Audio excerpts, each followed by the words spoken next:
The parable of the Good Samaritan, a call to compassion. One of the most compelling and timeless teachings of Jesus is the parable of the Good Samaritan, found in the Gospel of Luke, chapter 10, verses 25-37. It's a story that transcends time, culture, and social norms, and it serves as a reminder of what it means to truly love and serve others, no matter who they are. In this parable, Jesus addresses an age-old question that still resonates with us today. Who is my neighbor? But rather than simply answering with words, he tells a story that flips societal expectations on their head and challenges us to rethink how we show compassion, empathy, and love. The story: a journey of compassion. The parable begins with a man traveling from Jerusalem to Jericho. The road was known for being dangerous, with steep cliffs, sharp turns, and plenty of hiding places for criminals. And sure enough, the man is ambushed by robbers, who beat him, strip him of his clothes, and leave him half dead on the side of the road. In his battered and bleeding state, the man is at the mercy of those who pass by. First, a priest comes along. He sees the man lying there, suffering, but instead of stopping to help, he crosses to the other side of the road and continues on his way. Next, a Levite, a member of the tribe of Levi, responsible for religious duties, comes by. He too sees the man and passes by, offering no assistance, no care, and no compassion. At this point in the story, Jesus' listeners would have expected the third person to be a fellow Jew, someone who would do what is right, someone who would show compassion. But Jesus shocks them with his next move. The third person to come along is a Samaritan, a member of a group that Jews at the time despised. Samaritans were seen as enemies by the Jews due to deep-seated cultural, religious, and political divisions. The tension between Jews and Samaritans was so intense that many Jews would go out of their way to avoid Samaritan regions. But when the Samaritan sees the wounded man, he does something unexpected. He doesn't just look away or pass by. He is moved with compassion.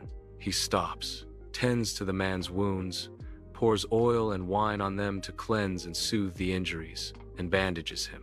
Then, the Samaritan places the injured man on his donkey and takes him to an inn, where he ensures that the man receives further care.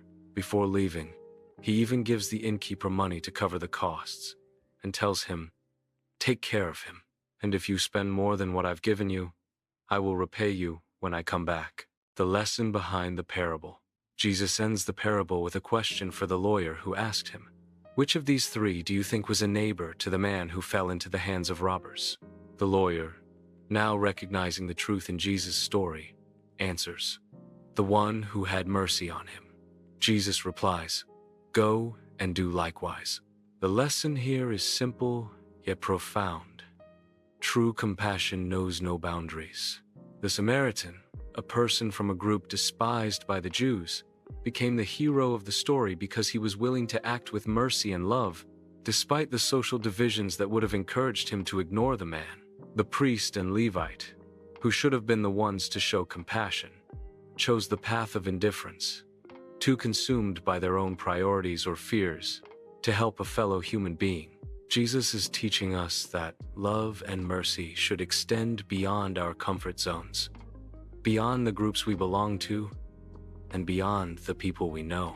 It's not enough to simply love your neighbor when it's convenient or when they fit into your predefined idea of who deserves kindness. Jesus is saying, everyone is your neighbor. In our world today, it's easy to be caught up in our own lives, in our own struggles, in our own circles. We can be so focused on our own needs that we forget to notice the needs of others, or we allow our prejudices to shape how we view the world. But Jesus calls us to a higher standard, one that goes beyond race, religion, social status, or any other division we might use to separate ourselves from others. He calls us to love with a radical compassion, to look beyond differences, and to be moved by the pain and suffering of others, no matter who they are. The power of compassion in action. This story isn't just a lesson for us to understand. It's a call to act. It's easy to talk about loving others, but true love is demonstrated in action. Just as the Samaritan did not simply feel pity for the man, but acted to meet his needs. We are called to do the same. Compassion is not passive. It requires us to get involved, to reach out, and to serve others in practical ways. It may not always be convenient, and it may require us to step out of our comfort zones, but the power of showing compassion can change lives, both our own and the lives of those we serve. The call to share and act. In a world where we are increasingly divided by so many things, the parable of the Good Samaritan is more relevant than ever. It challenges us to look past our differences, to see the humanity in others, and to act with kindness, mercy, and love. Whether it's someone in need on the street, a friend going through a tough time, or even a stranger we encounter on our journey, Jesus calls us to be the Samaritan in a world that is often too quick to pass by. So, what can we do with this teaching today? Be intentional. Don't wait for the perfect moment to act. Look for opportunities to show kindness and mercy wherever you are. Reach out to those who are different. Go beyond your comfort zone and offer help to those who may be outside your usual circle. Compassion in action. It's not enough to feel sorry for someone.